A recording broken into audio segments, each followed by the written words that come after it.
নড়ে চড়ে উঠতে প্ররোচিত করছে এই ধরনের ঘটনা।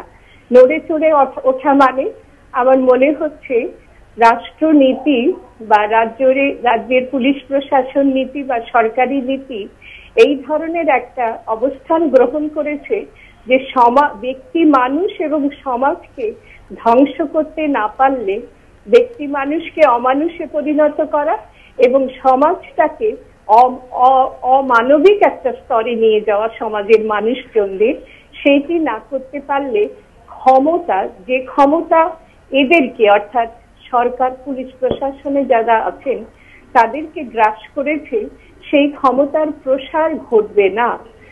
সুতরাং ক্ষমতার প্রসারে ব্যস্ত আমরা সেই সব মানুষদের হাতে পড়েছি।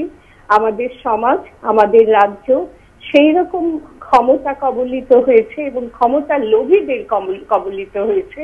তারা সেই দিকে মনোনিবেশ করেছেন এবং বিশেষ করে যেটা উদ্বেগের সেটা হলো সমাজ বিরোধী বা দুষ্কৃতী যারা, তাদের নিয়ন্ত্রণ করা রাজ্যের কাজ, জনপ্রতিনিধিদের কাজ, কিন্তু তারা সেই কাজটি না করে বরং অমানুষ তৈরি আর দুষ্কৃতী সমাজ বিরোধীর সংখ্যা বেড়ে গিয়ে বাড়ুক, তাদেরকে তারা ব্যবহার করুক ক্ষমতা প্রসারে, ক্ষমতা বিস্তারে, ক্ষমতা প্রতিষ্ঠায়, এই কাজে ব্যস্ত বলে এই ধরনের ঘটনা ঘটছে।